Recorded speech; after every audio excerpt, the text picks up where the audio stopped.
Now, crews in Boulder County are keeping a close eye on a fire at the sugar mill property near Longmont.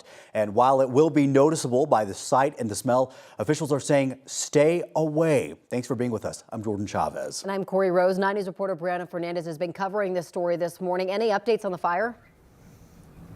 Yeah, we actually have some good news. You're seeing crews right now over my shoulder working to put this fire out. You guys, that wasn't the case about an hour ago. I'm going to step out of the way just so you guys can see that firefighters are working hard. They actually started this about less than 10 minutes ago.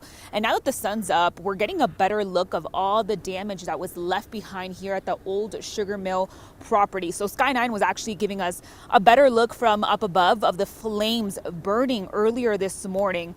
Just after midnight, crews arrived and found a 2-story building up in flames on the sugar mill property. Right now, there's no danger to the public from this fire, but they want to make sure that people stay outside of the area that officials have created. I also have some pictures to show you from Boulder County Sheriff's Office. The reason that they weren't able to fight this fire earlier is because of hazardous materials and conditions. So again, crews are actively fighting that fire. We haven't seen those flames. Of course, they are going to stay here all throughout the afternoon, I'm sure, just to see if there's any hot spots. And that's a tactic that they use when something similar happened here less than a year ago. So this is actually video from last August, the last time a fire started here at the old sugar mill property. So firefighters were kept outside, letting the fire burn out because of the same conditions that they were facing today. So crews had to stay here all day just to make sure, again, that there was no flare-up. So most likely that's what we're seeing right now from firefighters. Right now, there is no cause for this fire. Still unclear how this fire started. I'm sure investigators are going to be here all throughout the morning into the afternoon, just getting a better idea. Now that the fire's out, they're going to get a better idea of how this fire started. Of course, we're going to keep you updated both on air and online as soon as we find out more information. But again, Sugar Mill Road is still blocked off as of this morning, but just work in progress from firefighters out here. For now, I'm live in Boulder County. Brianna Fernandez for 9 News. The video and pictures we've been seeing throughout the morning are just incredible. All right, Brianna, we appreciate your reporting. Thank you very much. Now let's get a check of your weather because we got another warm day for the metro area ahead of us. And what's better, the winds that were howling through Colorado have now really calmed down. Hallelujah, right? I feel like it's been a minute. All right, we have meteorologist Corey Reppenhagen in for this morning. What's better than one Corey? 2 Corys on the morning show. This is pretty awesome. It's been a while, Corey. Good to see you, Corey. Yeah, let's get this going. Yeah, you know, that's going to be the most noticeable thing about today is the winds. You can see the flags out here in front of our TV station. They haven't been moving at all today, and we have not seen that happen in a very long time. So we're going to get a really nice break today. That's going to help make it feel pretty comfortable. We're already pretty mild this morning with the low temperatures in the middle to upper 40s. Here's the wind gusts across the front range here, and all of us are experiencing these lighter winds. Even in the foothills, those 20 to 30 mile per hour gusts are much lighter than what we've seen over the last 4 or 5 days. Northern Front Range looking pretty good with calm to light winds being reported across the area. Here's the forecast for Denver for today. We're looking at tons of sunshine going through the day, getting the temperatures up there to about 70 degrees. We'll see some afternoon cloud cover here as we go through the area, but that won't stop it from being a really pleasant day. Here's the forecast for the rest of the area here, looking at those temperatures into the 60s and briefly breaking into the 70s for some of us. Here's what we're watching. We'll be close to 80 degrees for the next 3 days, and then we'll get a pattern change. A lot more troughs of low pressure here coming to the end of the month and to start April, and that does mean that we're going to carry some rain chances going into this weekend, both Saturday and Sunday. Erica? Thank you. Going to feel a little bit like summer this spring. I'm not mad about this week's forecast. Thank you so much. Right now, though, a little disappointed with our roads. They're not looking too great out here. Although we do have slight improvement. This crash we've been dealing with on northbound 225 in Alameda. At one point, we had all the lanes blocked and folks were passing in that far right shoulder. We do have 2 lanes open and moving. We've mostly moved off into that far left shoulder and that far left lane, but still some work to be done out that way. Now, check this out. If you're just joining joining us or if you've been with us for a while, this camera at northbound 225 in Iliff was a parking lot when we last checked in about 15 minutes ago. It has mostly cleared out because we've got a couple lanes open now. So we're improving slightly. We do have some Commerce City delays at westbound 76 and 96th Avenue. Right now, that crash in the shoulder here, really low impact at northbound I-25 and Thornton Parkway. Southbound lanes actually in that area are moving slower.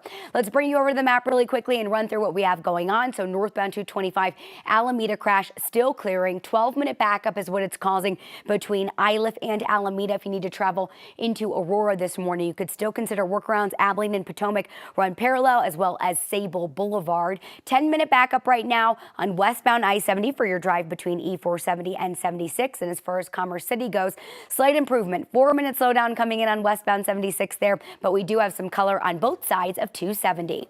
Erica, thank you. Right now, we are waiting to learn more about what led up to a crash that shut down a busy intersection in Aurora overnight. That area, Alameda and Buckley, is open now, but the crash and fire that you see in this picture injured 6 people. Aurora police say that one of them, an adult, had life-threatening injuries. A police cruiser was also involved. That officer was not hurt. The fire happened in an electric car because of damage to the battery. That fire was monitored by the hazmat team and allowed to burn until it was safe to remove the car from the scene.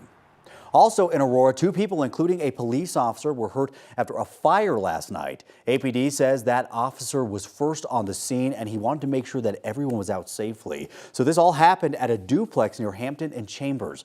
The 2 people were taken to the hospital with smoke inhalation. They are expected to be okay. We're told that 1 cat died. Aurora police told us that the officer has been released from the hospital and he is recovering at home. Right now, Denver police are searching for a driver accused of hitting and killing a grandmother from Longmont. Her husband's neck was also broken in the crash. Lalani Walters says she had just picked up her grandparents up from the airport on February 1st and was turning onto Tower Road when her car was hit. Her grandmother, Gail Williams, was killed, and her grandfather just returned to Longmont on Monday after spending weeks in the hospital. The couple was married for more than 50 years. They were high school sweethearts. Every night they slept together, they used to fall asleep holding hands. Denver police shared this picture of the suspect, Jesus Guadarrama Montiel. He's wanted for several charges, including vehicular homicide and reckless driving resulting in death. If you know where he may be, call Crime Stoppers. That number is on your screen, 720-913-7867. This morning, we now know the identity of a man who died while climbing in Boulder over the weekend. The Boulder County Coroner's Office identified the climber as Mark Horan from Golden. Boulder County emergency officials say that Horan was climbing in the Riviera in the area near Boulder Canyon Drive when he fell roughly 20 feet. He died from his injuries. This morning, RTD says fewer riders are calling for help with security concerns since it started a targeted enforcement effort. Those calls are for things like drug activity, noise complaints, and graffiti. RTD says it logged roughly 2,100 security-related calls last month. That's compared to more than 4,400 in February of last year. That's a more than 50% drop. The transit agency says that's likely in part because more officers are patrolling buses, trains, and stations, and those officers are reporting more situations rather than riders. RTD now has roughly 100 sworn officers in its police department. They're budgeted to have 150 by the end of the year. The federal government is determined to deport people in the country without authorization, even if that means that they do not face charges for crimes that they're accused of committing here. Local prosecutors are now fighting back on this. The case against Adan Desiderio Pavan Adino is a good example of this. The man is from Honduras, and records show that he entered the U.S., left voluntarily, entered a second time, got deported, and then came back again. He was free on bond for months as he faced felony drug charges in Arapahoe County. Then he was rounded up in an immigration raid in early February. Well, last week, a judge ruled deporting him would be depriving the DA's office of the ability to prosecute him.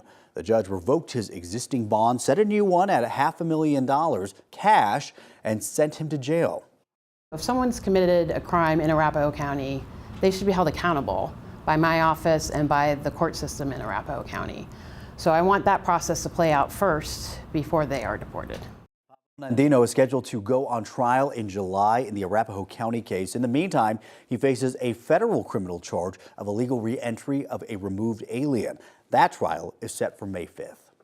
President Trump says he'll revoke temporary protected status, or TPS, for immigrants from countries like Venezuela, Haiti, and Nicaragua. That will put thousands at risk of deportation, including many in Colorado. TPS protects people fleeing dangerous conditions. If revoked, those affected could lose their legal status and ability to work immediately. Trump tried to end TPS before, but courts blocked him. This time, legal experts say he may have more success. There's going to be legal challenges for sure. I just don't know how far we're going to get this time. The executive has a tremendous amount of discretion to make immigration decisions. Advocates warn the decision could tear families apart. Many TPS holders have U.S.-born children who may be forced to leave or enter the foster system. Well, this morning we are looking at new video from the Center for Jewish Nonviolence showing Israeli settlers attacking activists after they attacked Hamdan Bilal. Bilal is an Oscar-winning Palestinian director of film No Other Land. And according to Israel's military, there was a confrontation where Israelis and Palestinians were throwing rocks at each other. The fight allegedly broke out after what the IDF referred to as terrorists threw rocks at Israelis and damaged their vehicles. But witnesses say that the violence started when Israeli settlers attacked the village with batons and knives. Officials say that Bilal and at least another person was taken away by Israeli soldiers. This morning, a Columbia University student who is also a U.S. resident is suing the Trump administration, saying they targeted her for deportation over her pro-Palestinian views. Yunseo Chung participated in campus protests last year over Israel's war against Hamas. Her lawsuit says while she visited the protesters' encampment, she did not make public statements to the media or assume a high-profile role. The lawsuit claims the Trump administration is violating her right to free speech. An ICE official signed an arrest warrant for Chung earlier this month, where they say her permanent resident status was being revoked. Chung's lawyers called the government's actions unprecedented and an unjustifiable assault on the First Amendment and other rights. Chung has lived in the U.S. since her family moved from South Korea when she was 7.